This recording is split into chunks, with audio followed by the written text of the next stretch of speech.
Hello, hello, hello, everyone. Vicky is here. She says, "Good day, everyone." And I just wanted to welcome you to our Happy at Home session for April 11th. And my name is Alice Bull. I run the membership group at scraphappy.org. And today we're just going to be exploring a little bit of creativity with our scrapbooking. In fact, we're going to bring together a few elements from last week's Happy at Home sessions. You can find all of the Happy at Home sessions from this year so far, but also from the last 2 years. This is something that we've done every April for the last, this is the third year, I guess, for the last 3 years now. And I am loving exploring different aspects of scrapbooking. Now, everybody that knows me knows that I love the storytelling part of scrapbooking a lot, but I also really love the creativity. I love all of the fun things that we can pull into our world of scrapbooking to have fun with, to explore with, to kind of just make things a little more exciting. And that's what we're gonna look at today. Sharon is saying hello, and welcome. And I appreciate you being here. So if this is your first one, buckle up. This is gonna be great. So last week we played with a few fun products. We looked at the coordinating products from Pink Fresh Studio. They have some stamps, layered stencils, and even washi tape and dies that all fit together and work together, which was super fun. So we checked out those things. We also played with some watercolor, and we played with no line watercolor. And, you know, I think I was a little nervous when I was doing the no line watercolor. I was looking at it as I went. I'm like, this doesn't look very good. I was a little worried. I'm like, would it be the first fail that we've had here on the Happy at Home series? No, I am exploring some of these products myself for the first time, and I had never done no line watercolor. So we're like, well, if it's bad, then you get to see me struggle. And I don't think that that's a bad thing. I think it's very representative of what happens to all of us scrapbookers when we sit down in our crafty space, and sometimes things don't work out and sometimes we don't like it. And I was really relieved when after I die cut it, like I'm looking at it before it was die cut thinking, those look terrible. Those look terrible. And then I die cut it and oh my gosh, it's beautiful. It's totally beautiful. So I can't wait to like kind of show you what that looked like again. And I sat down and I played even more. I made more pieces in the matching kind of color line that I was playing with on Friday. And I have enough pieces now to put together a scrapbook page. So I thought we would do that today, but also play with watercolor in some other ways as we make that scrapbook page, right? Because like, you know, I could just put this on a scrapbook page. That would be nice and lovely.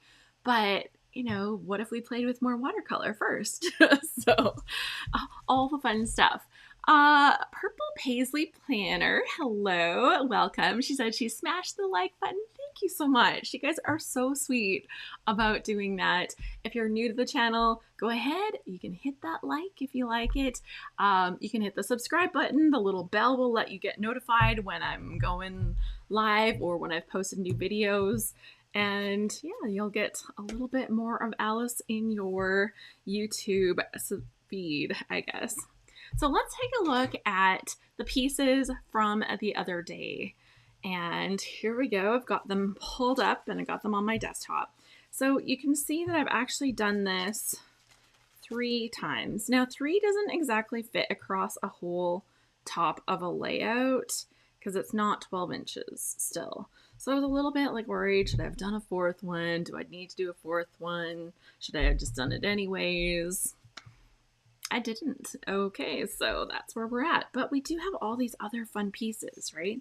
All of these other florals and some leaves and yeah, like lots of pieces. So I think that this will be plenty to put onto the page. And the great thing is I didn't have to fussy cut any of this because the matching die did all of the work.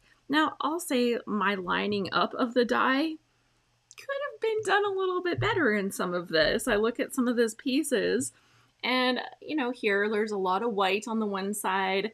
There, it's kind of tight on the other side. Maybe I could have lined it up better. Once I put this on the page, are you going to be looking at that? I'm not going to be looking at that. So I think it's just okay. It's like one of those little things that we obsess over sometimes when we're scrapbooking. We're like, oh my gosh, this isn't perfect. When you're watercoloring, when you're playing with mixed media, when you're doing any of this, is your goal actually perfection? If it is, maybe just buy somebody else's perfect stuff, right? Like you can buy stuff that's perfect. When you're making it, you have to accept that it's going to become imperfect, and the imperfect is beautiful. So I just want to show you how some of these flowers really turned out. So here is one of the pieces from the top, like the big, I call it top piece because these all look like trailing leaves. Aloha from Brooklyn, says Lisa. She's here. And I see Donna's here. Welcome, you everyone. I think these turn out so good. I like the softness of how all the leaves look. I like the little puddles of color. I think that adds a lot of depth and texture. I like the little dark colored berries that I've added here. And I think it's pretty wonderful. I've got some of these flowers as well. Oh my gosh, you guys can see I have such bad eczema on my hands. It's so bad right now. But you can see like the depth and the color where I've touched just a little bit of purple into the wet pink, right? To make it really highlight. And this one as well, there's little depths of darker pink in it. And I think that that looks so good. As well, I've done some that are a little bit more on the light side, right? So I've got the darker pink and the lighter pink. And when you mix all of these together, it just looks beautiful. So this is what I wanted to play with today. I've got all the little pieces, and I thought, what would be more fun than making a cool watercolor background for this to go onto? So I'm going to set these pieces aside for right now. We'll come back to them in a little while, but I know which colors I've used for this, and I think that adding a few more little bits of color to my background would be beautiful. So we wanted to talk about watercolor backgrounds first. So we'll explore with those. Okay. Oh, I had this set to like no notifications, and it only said for 1 hour. So of course it's ringing again. Oh, and it's my bank again. I told her exactly when I could not take her call. Seriously, I talked to her. Oh my God, that's just hilarious that happened again. Let's switch back to my camera and see if we can get this to work again. Sorry guys. I had the button set so this wouldn't happen. And I just came off a different live event. So let's talk about some backgrounds. Now that we know that the bank is itching to call me. I even told her, like, seriously, I'm like, not between this time and this time. I will not be available. Anyways, so this is one of the backgrounds. I've actually did this one during a different Happy at Home event. Gosh, this one might have been from the first year. This one might have been from 2020. And I just love that it's so simple. Lisa says that is real life. No kidding. So we have here a really simple background, and all I have done is use shades of yellow. I've used a couple shades of yellow and just brushed lightly across the background. Now I did watercolor these flowers and I cut them out. I fussy cut these ones out, guys. Like, no fancy dye for this one, but I fussy cut these ones out. But I love how it looks. Did I finish the layout? No, I'm terrible for that. Sometimes they just don't get done, but I'll have to think of a good story. Like, what I need to do is talk to my friends and really find a story that like inspires me about us being together. And my friend's little daughter is just so cute. She likes to scrapbook. She just, She's getting so old, right? These kids just keep growing up in front of our eyes. I know, it's so pretty and cheerful. And like, why did I pick yellow, right? Look at my shirt. It draws right into there. I love yellow, just in case you didn't see. Like, what, surprise, surprise, I'm wearing yellow again. It's a color I feel comfortable in. But I could, like, the pink draws from hers. She's wearing gray, so it's pretty neutral. So I really think that the colors really work well with the picture. Do I always turn to the picture to draw colors? No, I don't. And I think that's, for years, that's been the suggestion, but I think we need to draw something that inspires us. Now, this one happens to work really great, but it doesn't always. When you're watercoloring a background like this, your goal is definitely not perfection. You're just looking to swipe. Like, anybody can do this technique. We'll have a look at that, just how easy this can be. Now, this paper is not watercolor paper. This is the Creative Scrapbooker. They used to be called Canadian Scrapbooker Magazine, but they changed their name several years ago. Creative Scrapbooker Magazine has paper called Superstock. I love this stuff. It is thick. It is so thick. It is amazingly thick, and it is really sturdy. I think it's super white and bright. Can you hear that? Oh my gosh, it's so amazing. And I love the paper because it can take some mixed media without getting all wonky. Like, it's pretty straight, right? Like, it's not warped so bad, right? Like, a lot of papers get really warped. So really super swiping technique for a background. Okay. Now, you want to talk even easier than that? Look at this little swipey background. Look at this peach color. Little bits of swipey swipe, and that background is good. Now, I did paint my own little leaves on here with some watercolor. It's okay, and I blotted a little bit of color in around those leaves with some green. It's okay. Let's just say, like, you can see that it wasn't done by an artist that knows what they're doing, but I look at it and it's like, I'm quite happy. But I wanted to draw your attention to the little bit of swipes, right? It doesn't have to be complicated to be pretty. Part of what I brought together with this are the colors, right? We've got the aqua greens together with a little bit of peach. And if we go back to complementary colors and we look at a green and a peach color, they're not across from each other on a color wheel like a green and a red would be, so they're not complementary colors, but they're triadic colors. So we've got green and kind of an orangey peach, which would also look good with the purple if I chose to use it, but I didn't, which is fine. So using two colors that are triadic colors is another one to go with. So let me hold this up here so you can kind of see. So we've got analogous colors. That's the ones in this big arch here together. We've got the complementary colors that are across from each other. And then we have triadic colors. So when we put our little opening on the green, what else do we see? Purple and orange. Using those colors together can be really beautiful.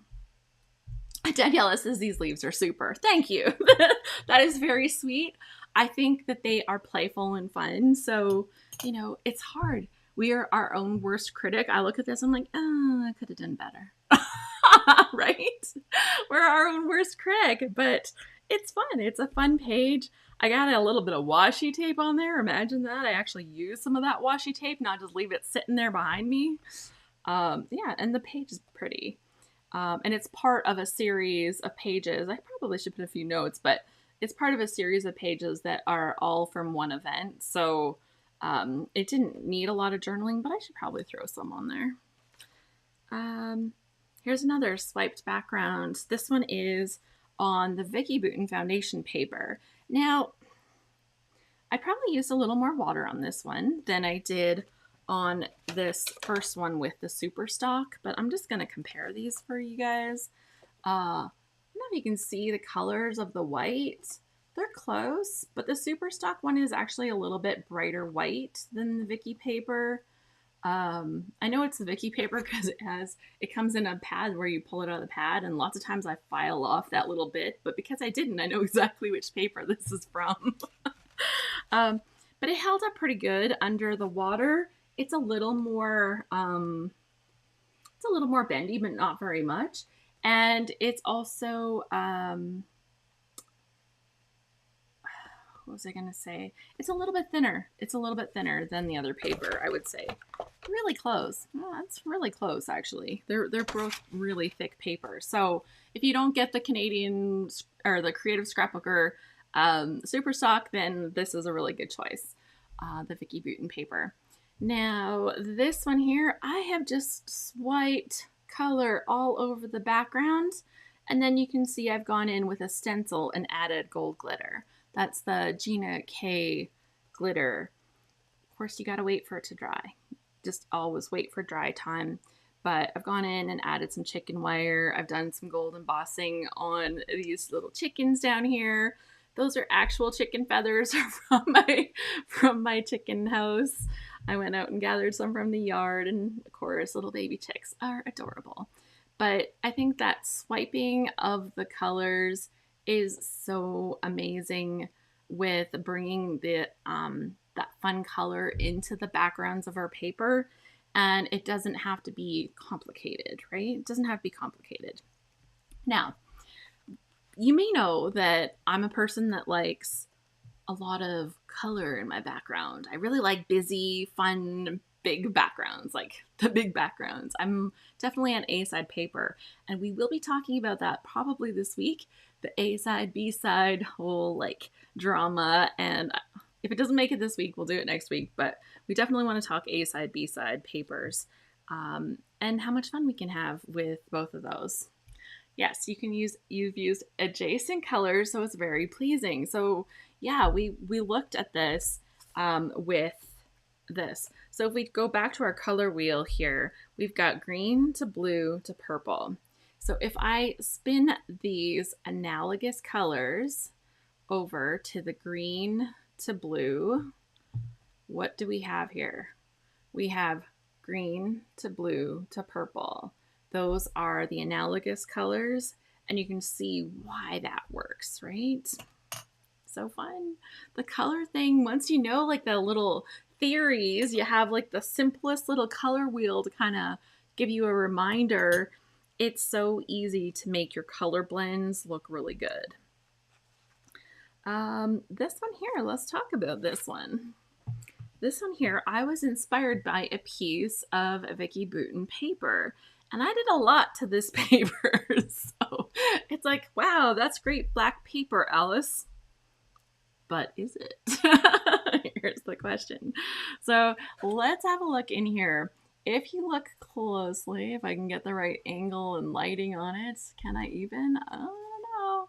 There's actually some stamped chicken wire in the background. Maybe you can see it just a little bit up here. When you're in person, you can actually see there's a little bit of chicken wire texture. So I stamped in some chicken wire. And then you can see little swatches of color that have a little bit of iridescence in here, where I have used some iridescent paints. But then what I really did is I've added these little bits of color. You can kind of see it popping through my letters actually. And then I've gone really in there with some black to really make a dark background that has a little bit of texture and has a little bit of hints of color, which I loved. So this was another one that we had done with our Happy at Home. I just swiped a little bit of ink. We did a little bit of resist with some white embossing here and then white gel pen. I did white embossing here as well to watercolor them in. So it's almost like a no line, but you can kind of see the white lines of this. So it's kind of fun. Daniela says that this tiny color wheel is really handy. She's never seen something like this. This is from a company I found on Instagram. She's called The Gray Muse, and it's Gray. The Gray Muse. I don't know if you can see that. The Gray Muse. M-U-S-E. So that's where I got this from. She has lots of different kinds of pins that were really fun, but for me, I could see how this was like going to be really helpful. And it's just such an easy, cute little tool. So yeah, you can go with darker, richer colors when you're watercoloring. It doesn't all have to be lovely little rainbow color things, right? It's not always necessarily bright and rainbow like this, right? And then here we've done like different with, I have set a boundary around this page to frame it. And then I have swiped my color through. I've left white spots in here, something that watercolor is really all about. It's about what you don't color as much as it is what you do color. And I have gone like a gradient, right? So we've got light blue over into the dark blue. And yeah, lots of torn strips of paper over top of it. But this is actual watercolor paper. This one as well was actual watercolor paper. Why did I choose these ones to have actual watercolor paper? Well, I knew I was just going straight in with watercolor, but I also knew I was going to use a lot of water and a lot of color. Anytime you're using a lot of water, just go for the watercolor paper. I did mention before that my favorite watercolor paper, because I can get it in 12 by 12, which is really convenient, is this stuff from Prima. Now it is listed on my faves as this one is my faves. No, this one here. So scraphappy.org/faves. That's where you'll find a link for this paper. It's from Prima. It's 12 by 12 watercolor. It has some tooth, like it has some texture to it. But 20 sheets. I don't know what the price is. Somebody would have to look it up right now for me and let me know, because I don't know. But it has texture to it. So I don't know if you can see the texture, but it's definitely not smooth. You can get watercolor paper that is really smooth as well, but this one has some tooth to it. And so it's just something different to work with. Let's take that away because that's in the way. Actually, I thought I would show you when I take the paper out of here. The first couple times I was a little frustrated by the pad. I was like, this sucks. This is so hard to get the paper out of here because they have double gummed the edges. And I don't think that's the technical word for it, but you know, when they have like that little gummy layer here, but they also have it here. And I think people actually like do the watercolor right in their pad, and I just can't even imagine doing that. I'm like, now I'll mess up and something will be like messed up all the way through. So what I actually use is my little Cricut spatula. You know, it's metal and it's kind of hard. Oh, there's some hair. Great. So when I go in to take this out of the pad, I kind of get in from the side and then I use my little spatula to pull along the seams, the edges, so that I can separate it from the pad without having a big rip in my paper. So I'm just gonna show you that because that was a real problem for me the first times I started using it. And then you might have to just pull the little pieces. This, you can see this is my last one, but don't worry, I've got a whole nother pad. We're not gonna be high and dry here. Okay, so then you kind of just pull those little pieces off. Is that a little annoying? Sure. Do I wish it was only gummed on one side? Absolutely. I think if you leave them in the pad, then there's less potential warping or something like that. For me, like the potential of me contaminating the whole thing is just way too high. I'm not some professional that knows what they're doing. I'm just gonna mess it up. Okay, so let's take that. Let's get some of this messy stuff off of here. Now we've got a piece. It's time to play. So I thought we would talk about like some of these techniques of mixing the colors and making what we want kind of for a background. And then I thought, you know, we'll make a little background to go with this stuff. I told you guys, I told this, absolutely no notifications. Do not disturb is on. Like, how is this happening? How is this happening? Yeah, so great. That's awesome. That's my mom, guys. That's my mom calling me. Oh, suddenly I'm popular. Suddenly I'm popular. The bank wants to talk to me. My mom wants to talk to me. Everybody's like, hey, time to chat. It's not like anybody called me all day. These are literally my first phone calls of the day.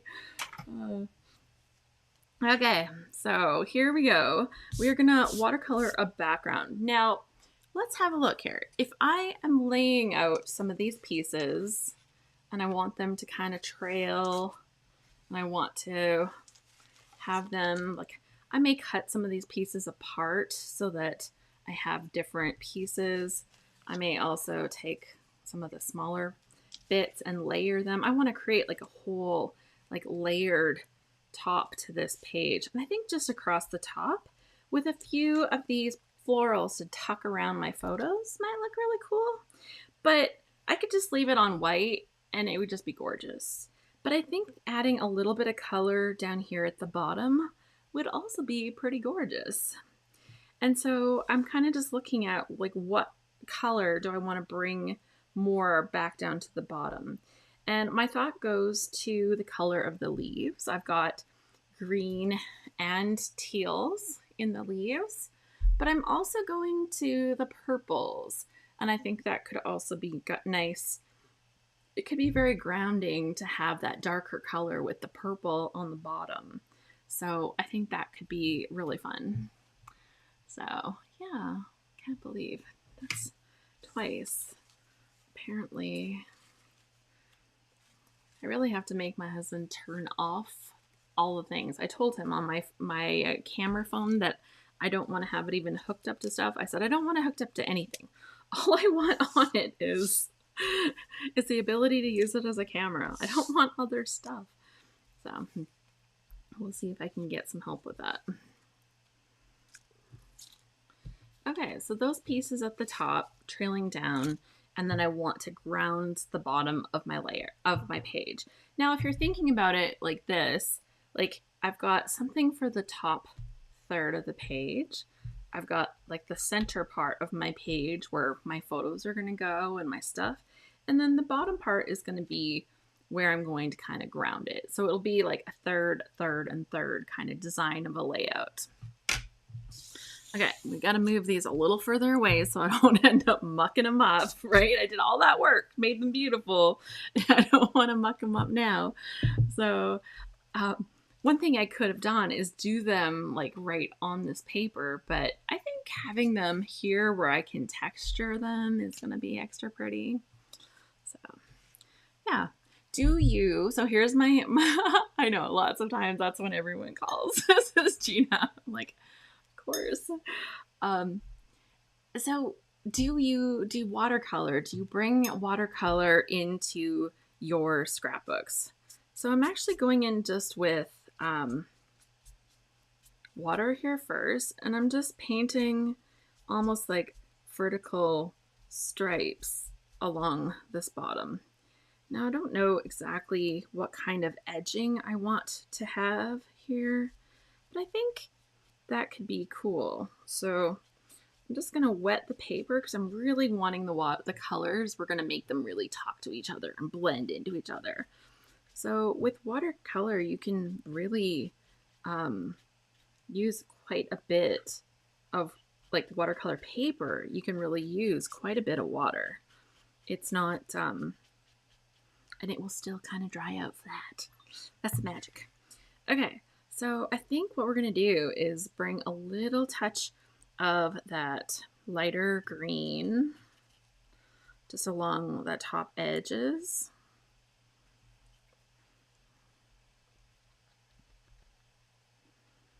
And let's add even more water into it. And then we're going to bring another green right into that one. Right in there.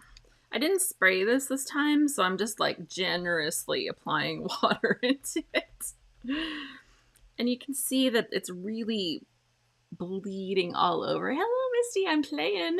Dion says that she does occasionally watercolor and she loves the look. Yeah, it's just, it's so much magic. So I'm gonna bring a little bit of this tealy color in here. And I don't want any of it to be like solid. I just want it to be super blended and bleeding. So, oh, Sophia, you'll have to come back and watch. She said, evening all, I'm a bit late. You'll have to see all the layouts that I was sharing where I have all of the different like watercolor kind of sample stuff happening. Because, I don't know, I think it's beautiful. Okay, and I've got a little bit of bleed happening up, so I'm just gonna like bring it a little bit more down because I want it to come a little more down rather than up. And I got a little bit too much water happening here. I'm just gonna soak that up a little. Okay, and then I'm gonna come into my purple and I'm gonna bring the purple right across the bottom. And we're going to bring it in nice and strong across the bottom. And I want a lot of the condensed purple. And then I'm going to actually flip this up with a little bit more water here. And I'm going to bleed that purple in this way.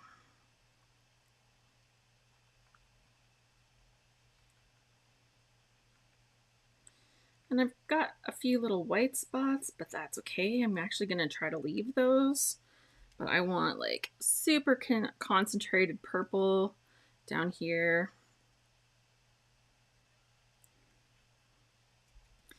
And blend it up that way.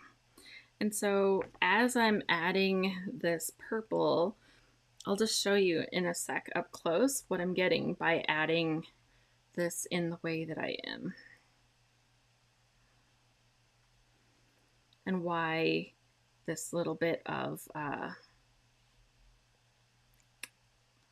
just this little bit of angle that I'm holding it on right now is going to turn out so gorgeous. So gorgeous. Okay. So I'm gonna bring that blue, the purpley, the bluish greeny bits down, but I'm holding this up a little so I can get the purple to come and hide its way, work its way into my blues and greens, into that tealy part.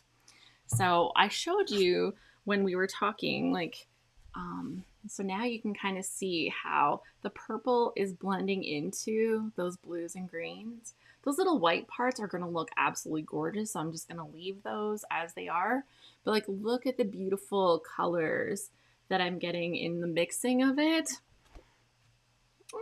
It's going to be so pretty. And I told you before when we talked about like the rainbow coloring right from the day one. Where is that paper? One with the hearts. It's right here somewhere. Not that one. Gosh, I brought out so many things to show you guys this week. I haven't cleaned them all up yet because I want to keep showing you. It's like, oh, add this thing and let me look at this thing again. There it is. There it is. Okay. So I showed you, like, when we looked at this one, how lovely that mixture between teal and purple can really look, right? Like when you're looking at that cross in between those colors, it's just lovely and beautiful. And so that's what I'm creating here, right? It's that little mixture where I'm bringing that purple into those other colors. And I think this is going to look so good. So now let's have a look at how this looks when I bring these pieces back to it, right? When I bring these pieces back in here, because we got the colors from the leaves. And then as I add accents around my pictures, I'll accent with those little pink florals, right? And Gina says, why don't you use gesso? Not with watercolor, right? You don't want to use The gesso kind of seals your paper, and then your watercolor isn't gonna blend and mix. And so gesso is better with other mediums, I think, like, but not with watercolor. Watercolor, you want it to kind of move around and talk to each other. You want the colors to play. So at least that's my understanding. Like, I've used some gesso, but not for watercolor stuff, because you want it to come into the paper. If you had other paper that, like maybe it wasn't a watercolor paper, so you don't really want it to soak in there, you could try, but I don't think you can even really blend watercolors nicely on top of a gesso. Yeah. Sophia says, mixing colors that would otherwise make mud is a real art in watercolor. Making grays and neutrals that are just so pretty. Absolutely. Like, the mud isn't necessarily bad, right? You're making browns, you're making grays, you're making other colors, but that's only good if you want to make those colors, right? So when you know how to avoid those colors, you also know how to make them when you want them. Yeah, you need the watercolor to soak in and not sit on top. So gesso kind of seals that paper. So Misty says you can watercolor on gesso, but it stays puddly and blends differently. Yeah, so definitely, like, why not play with it? Why not experiment and try it? But you know, if you want your colors to blend and play, then you're definitely going to want to give them that chance. Okay, so this has to dry for a little while before I can turn this into a layout. Otherwise, I'm going to get like little bits of stuff all over my project. So I'm going to set this up here for a little while to dry. And I thought that while we're waiting for that, since I can't put this together like a layout, I would show you just a few other ways of blending colors to make some simple backgrounds, right? That would be kind of fun. So I have another sheet of watercolor paper here, and we'll do another color thing. Yeah, because I thought I had to use gesso. Yeah, no, watercolor, super easy. You just get the watercolor paper. Once you have watercolor paper, and like, I don't always use like amazing quality water paper. When I'm testing things, when I'm learning things, when I'm practicing things, I go and use that stuff from Walmart, right? Like, I got some stuff from Walmart. This poor pad has gone everywhere with me. It gets tossed into my bag, and I do all kinds of test stuff on here, but this is just a Walmart pad. It's 9 by 12, so if I make something super cool, guess what? I can put this right into a page, and it's great. This is not as thick of a watercolor paper, but it's still watercolor paper, so it's still going to let the colors bleed, let the water move, let the colors interact the way that you want to learn about, right? So, yeah, there's people that watercolor on stone and plastic papers. I totally did that. I've played with watercolor on Yupo paper, right? And it's beautiful. It like mixes all on top. It's very, very opaque because it doesn't soak into the Yupo, because the Yupo is polypropylene, I think. Did I pick the right one? But yeah, and I didn't have anything to seal it, so I haven't actually used that yet because I'm worried that it's gonna like come off. Like, if it gets scraped, then it would come off. And so I haven't actually used that paper yet, but I do have it sitting in my room. So watercolor can be fun. And when you're practicing, learning how to get those nice blends, how much water should I use? What's going to happen if I put my water on first? And what if I just put my color on with water in the brush, right? Because it turns out differently. The only thing to perhaps consider is the weight of the paper with watercolor. Heavier it is, the less likely it is to buckle. Otherwise, have at it in clay. Absolutely. Let's put that up on the screen because that is exactly right. You want to have it, you know, lighter paper, it's going to buckle more, but you're going to get the actual effects. Whereas if you're not using, okay, let's show you. Let's show you. Okay, so here's a piece of close to my heart cardstock. It is White Daisy cardstock. Let's just show you the difference. Watercolor versus other paper. So here is my plain white daisy cardstock when I want to blend colors on this. Let's take a look. So do I use this sometimes with watercolor? Sure. What's the difference when I do it? If I'm using something like this and I want to add a little bit of watercolor, you go light on the watercolor. You go light on the water. You're not going to let things go and blend and bleed because you're just going to ruin the paper. But it doesn't mean you can't do it. It just means that you have to use a little discretion, right? We use a little discretion. Less water. So I'm just going to take this and swipe some yellow across here. Got some yellow. And so you can see that by the time I'm getting over here, my brush is almost dry. And then I'm going to swipe a little bit of orange across here. And by the time I'm getting to the other side, and now those colors aren't really bleeding into each other because I haven't added enough water. If I added more water, this paper would just like fall apart, right? It's not designed to take that kind of color and abuse. Oh, I don't like this color. I always forget. I don't love that orange one very much. It's a very reddy orange. I want it to be more orangey orange. It's like, give me a little more orangey orange. There we go. And here you can actually see already in what I've done. Okay, now let me hold this up and see if you can see it. You can see here that it looks very dotty. Can you see the little dotty parts on there? That little dottiness is actually those paper fibers starting to break down. If you look here where I've used less water, it's not as dotty, right? It's not as bad. Here I've gone over 3 or 4 times. It's too much. The paper's starting to degrade right underneath my brush.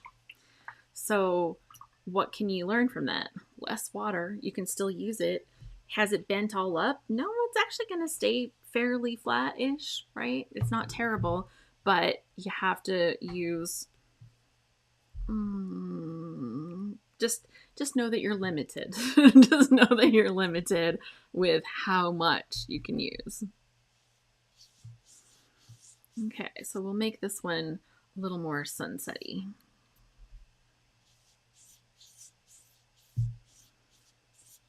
So this is just regular paper, right? It's not some fancy watercolor paper. You can see how fast the brush dries. Like it's, this brush doesn't carry a ton of water, but also I can't let it carry a ton of water. And if I wanted to create a blend, like more blends, you can see I'm crossing over into the next color to somewhat create a blend. But if I wanted to create more blends, I would have to create that blend to bring it to the paper because I don't have the room to let the colors play on the paper. So I would have to blend them myself to, you know, just like muck them around both here, right? It's not a big deal. You can do it. Let's see, a little...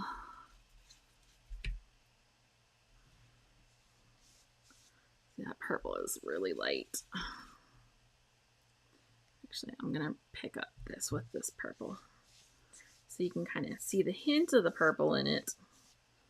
Oh, and anywhere the water puddles, I try to go in and I move that right away so that water doesn't have a chance to sit there and puddle either. And we'll go in with my purple for the last little while here.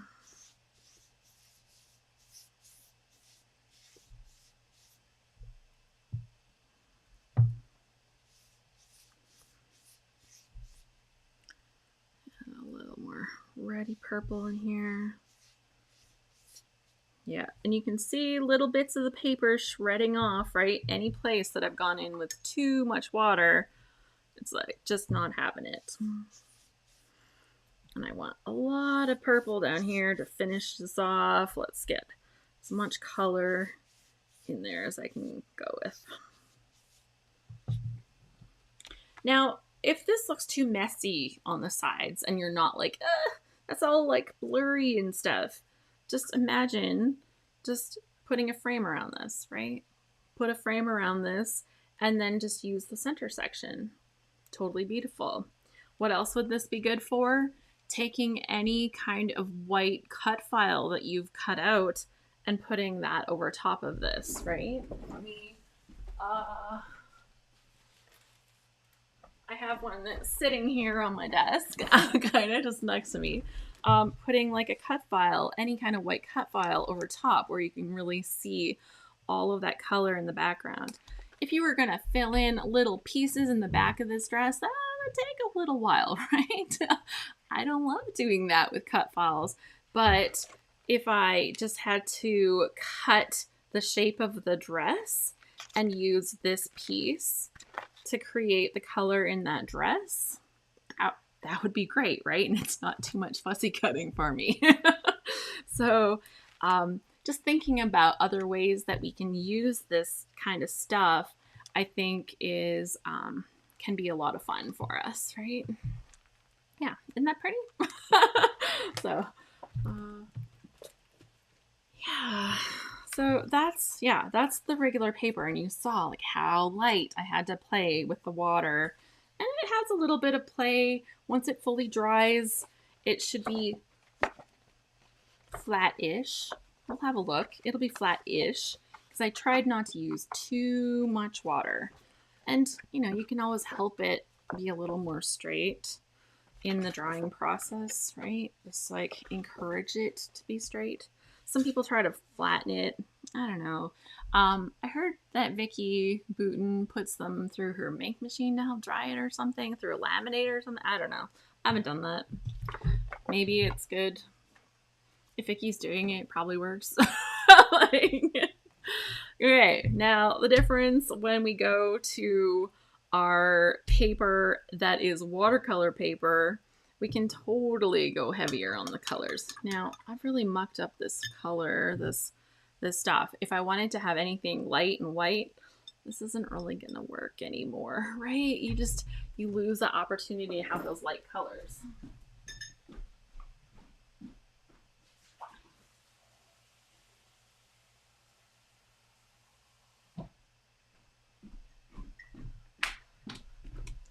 So let's clean up the water, and that way we can do it better. Sophia says you could stick it under a pile of heavy stuff. That would flatten it out a bit too if you can be bothered. By the time that this is going on to my layout in some way, it'll be flat enough, right?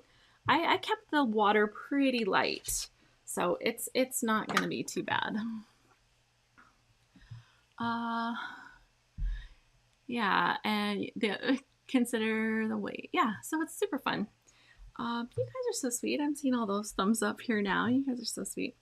Yeah, so let's bring a little bit of color, and we're gonna let it really talk to each other. Let's let it really talk to each other. So what if we did more full rainbow on this one?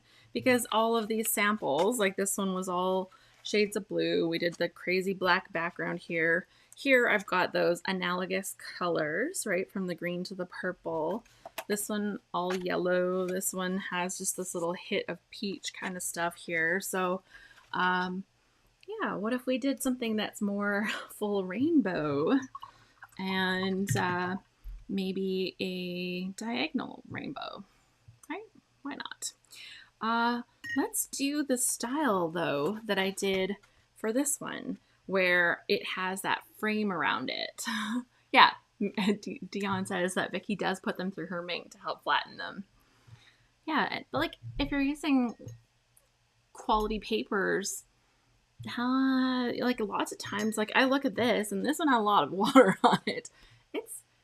It's pretty flattish. By the time I put that in a page protector, it's flat. Like flat enough, right? Okay, so I'm gonna go around this paper and I'm going to draw myself a frame with water. Now, obviously, I gotta try to line these lines up, and I may have varying success with that. Okay, so it's hard to see, but I do have the lines drawn around here now.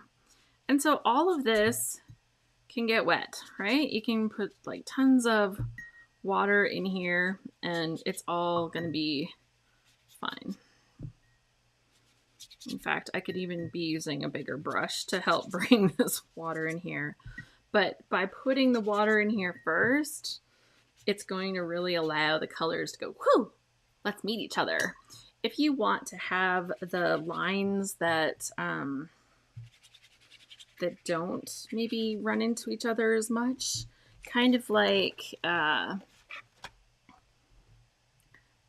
those solid lines, right? You almost have to let something dry if you want to see those kind of lines. You need a little bit more dry in between. Okay, we're gonna grab some pink for my corner. I tend to do pink rainbows, not red rainbows. Personal preference, I guess, but we'll go with that.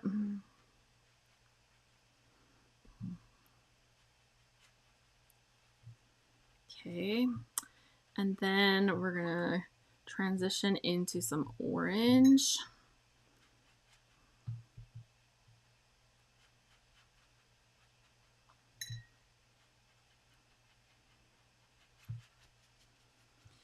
And yeah, I'm just putting a fair bit of water, and then you'll see with like I'm bringing some of that orange into the pink, right?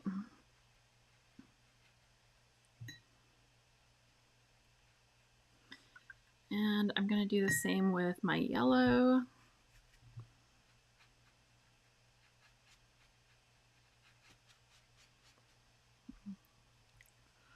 And you could use more shades, like more shades of the orange and more shades of the yellow and more shades to get even more dimension and color, right?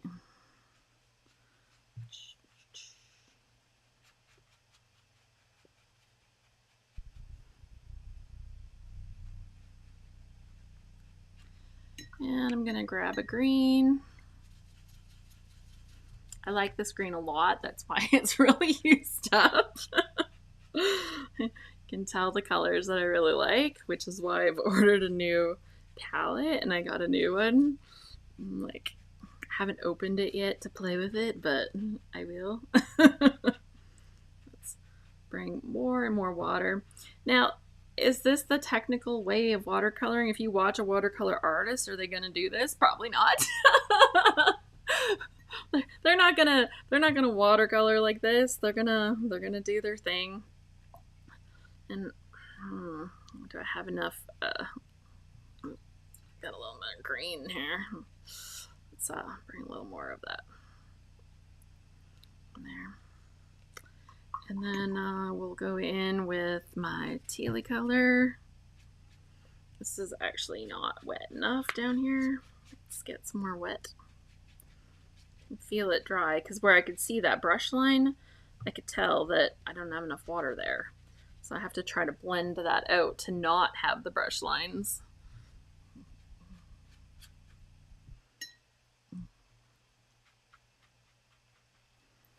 Got a little bit too much damp running across there.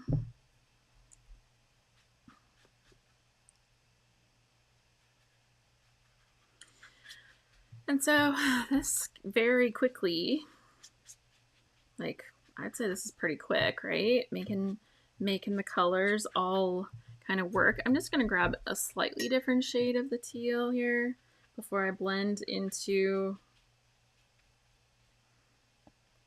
my purple. And let's bring a little more of the water. And then we'll head into my purple. Put down here. And we'll get this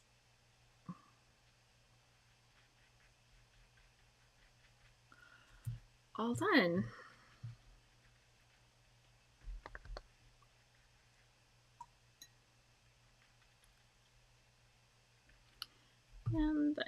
finish with a nice strong color in the corner. Okay, so let's let that dry. But there I've made like a nice rainbowy background piece. And like I said, if I don't like the edges or I want something to have like a little bit more structure around like the corner and the edges, I can kind of bring in some of those same colors a little bit.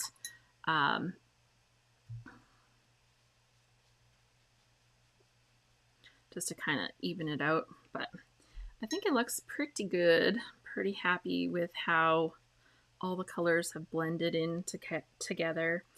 And, you know, the same thing. If I wanted to use this, I could use this with a colorful die background. I can cut this out. I could turn it into little tiny pieces.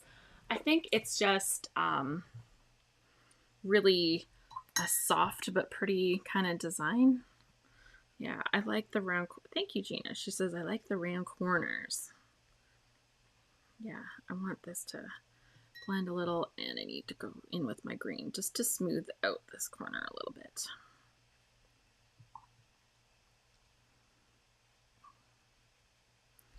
There, I think that looks pretty great, and it was like a super fun, a super colorful background. It's not going to be something that other people have.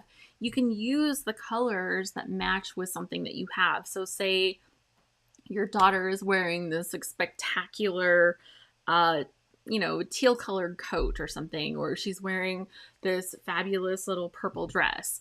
Well, you can work and make your colors that you include in this match her outfit or match your son's little dinosaur outfit or whatever it is, so that you're tailoring towards your pictures that you have and the story that you want to tell on your page. But you know, this one has a lot of water on it. Like, it's pretty wet, but it's still because it's watercolor paper, you get that blending of the colors, right? Where the colors are really blending together more, and yeah, it's really soft. I love doing backgrounds that are like this. For me, that's really fun. Okay, let's grab this back.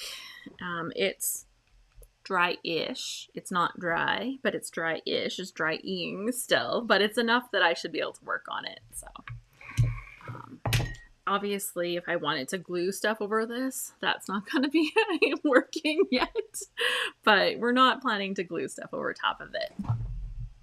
Okay, so the other day, Saturday, I was doing some pages for the Scrapbook Live, and I talked about the greenhouse that my husband got me, and I did share a couple of photos from that on one of the pages.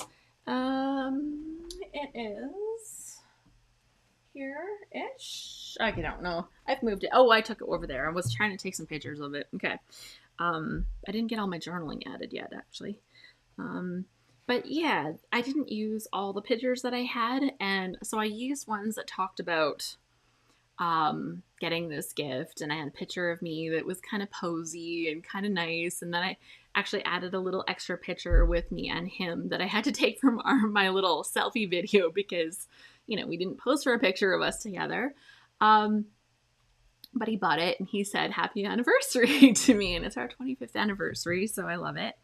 But he took some other candid photos of me, and you know, sometimes we get really hard on ourselves and we don't always love the way that we look in pictures, but I really liked the way I looked in these pictures, kind of, right? You know, there's always like, oh, I hate that part, but we're hard on ourselves. But look at my face. Do I not look so pleased? I am so excited. Like, this is like almost a cheesy smile. Like, I'm so thrilled, and I'm so pleased with this surprise. And I love that these pictures capture that. And, you know, for all the things that we can be hard on ourselves about, like when we have pictures that capture our raw emotion and capture these kind of things, like these kinds of real feelings, I think that we should allow ourselves to love them a little, right? Allow ourselves to love it, even if we see those imperfections.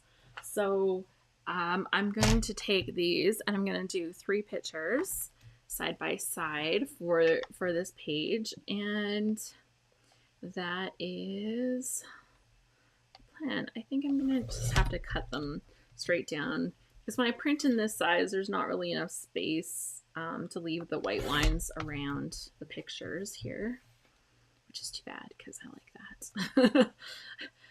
I can always mat them to have white lines. Yeah, so very happy, right? Yeah. I'm going to get my close to my heart watercolors out, and I'm going to copy your piece. Thank you. You're so welcome. Thank you. I'm so excited. I love their shades of blues. Like, I think their tealy blues are so good in their color palette, because that's what that color palette is that I was using. It's a close to my heart watercolor palette. Their tealy blues are just so nice to work with. So that is what I've used for all of this stuff that I've done here. And I'm going to cut this one apart too. And again. And now if I needed a piece of pattern or something to put underneath here, I could totally do that, right? I could put a little piece underneath here. I could have made my own little watercolor piece. I'd probably pull out some of that cheaper watercolor paper and just blend something. But I think, I don't think I'll need that, because I think that I'll bring these little florals in to kind of frame off, and then I'll have that little bit of pink. So I don't think I'll need anything underneath this. I'm going to bring these little pieces in here up at the top. And the fact that they don't meet up is going to be okay, because I'm also going to use the rest of the pieces to kind of fill in gaps, right? So I got pieces. I need somewhere to put a title. Oh my gosh. Probably down here in white letters maybe. And I can take some of these pieces and layer them up here to kind of fill in the little pieces that look like they're imperfect. And now it's not going to look all the same, right? So when I bring this up and have some more leafy pieces, there's actually little holes in these ones that I can pop out.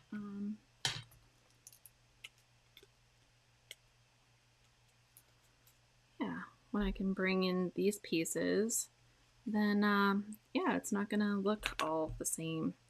And then I can use these ones and pop them up to give myself a little extra dimension on this page. I might frame these in white. I know that it's like on white, but I still think having little frames around them would look nice.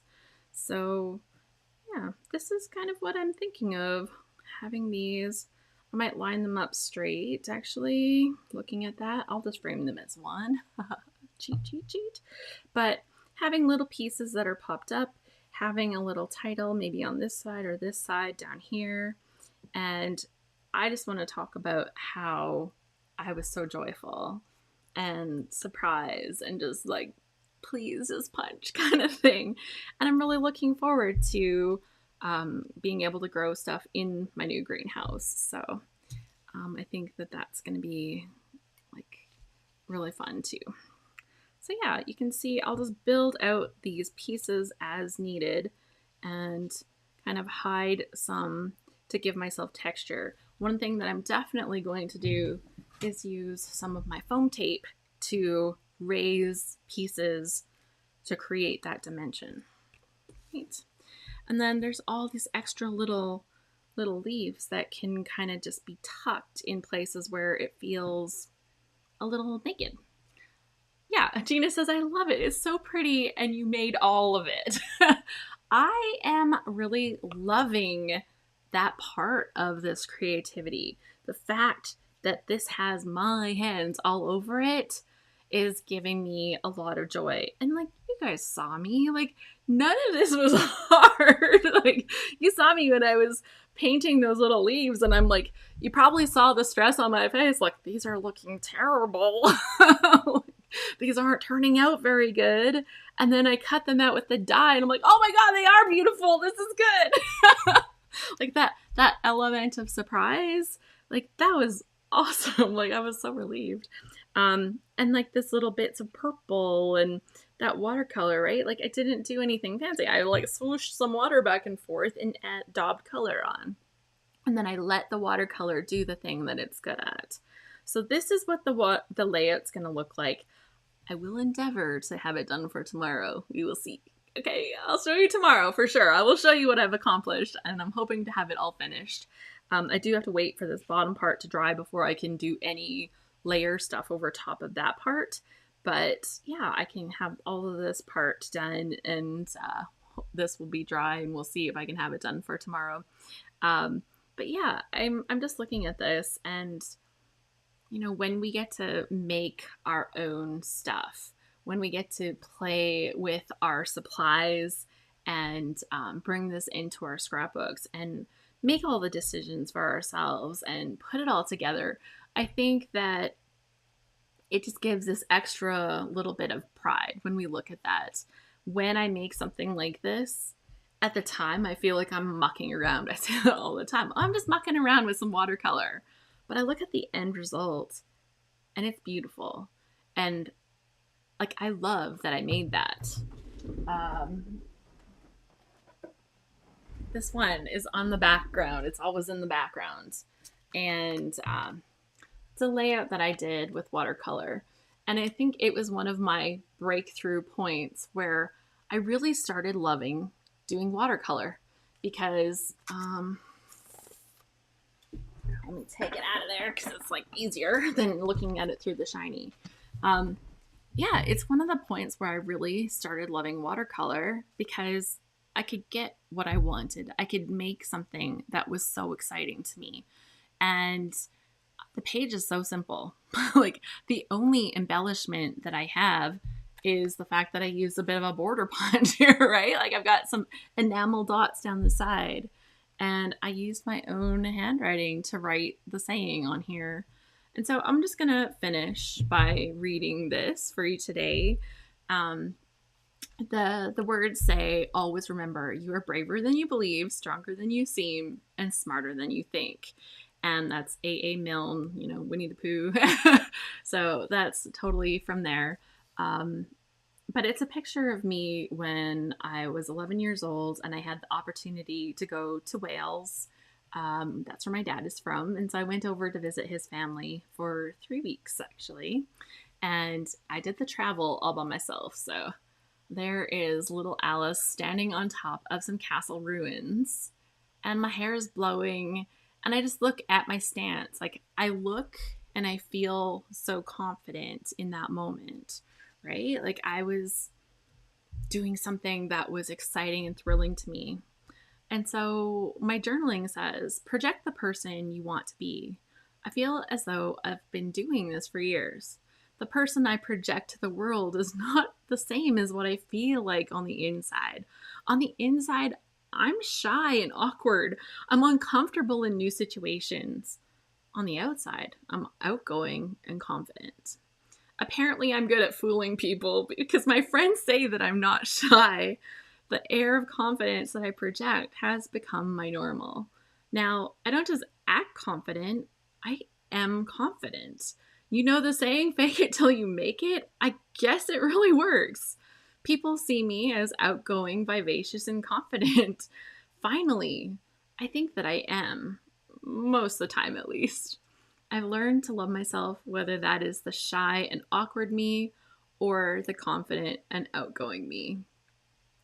And so I think that having a page like this, seeing that I put it in a place of honor in my room, I don't have that many layouts on display here, but this one is. It just reminds me of what I'm working for as a person, but it also reminds me of some of the things that I want to capture in my scrapbooks. And so if you want to kind of dive more into that kind of thing, then I encourage you to check out the Scrap Happier podcast because I have a new episode that will be out tomorrow morning and I would love for you to hear it. about the kinds of stories that we want to tell. Last week's episode was also kind of in that realm a little bit. And I think that it's just such a big part of our creation and storytelling. Part of it is the fun, the craftiness, like the putting our hands onto it.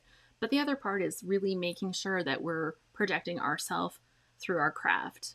And so that's something that I would love to encourage you to do. And maybe listening to the podcast might just help you take one little step in that direction. So I encourage you to check it out. You can listen to episodes on most podcast players, or you can go to scraphappy.org and just look for podcast up in the menu, because they all get posted there with, so you can listen right there online. So it's really easy. I just wanted to say thank you so much for watching today. If you're looking for the products that I recommended, then check out this page. It is scraphappy.org/faves. That's where I list the products that I love, and those can be found there. If you want to join me for other fun things, then check out the subscribe. That's the scraphappy.org/subscribe. That's for my email list. I don't email very often, but I try to email things that either inspire me or that I have that are going on, or something else that I've seen online that would be, interesting to you. So that's what I try to share with that. And of course, as always, you can connect with me on Instagram. I absolutely love it. So check out my Instagram and meet up with me there. So great class, says Gina. Thank you so much. You're so welcome. So welcome. I absolutely love doing these sessions. And tomorrow we will be back with another session. We've talked about watercolor, and I've been teasing that we're going to talk about A-side, B-side. So I think we should just get over that and do it. Let's do A-side, B-side tomorrow and talk about our pattern paper, because I also have a little obsession with that. So let's talk about that tomorrow. Okay, I will be back tomorrow, same time as today, 1 p.m. Pacific, 4 p.m. Eastern, every weekday this month. We'll see about this Friday. Good Friday. I am hosting this weekend, and it's my anniversary, so we'll see about this Friday. But so far, it's still on my schedule. So yeah, join me every day this month, every weekday, and we will hang out and do some fun creative things for our scrapbooking. Okay, thanks. Until tomorrow. Happy scrapping, everyone. Bye. Very uplifting today. Aw, thanks.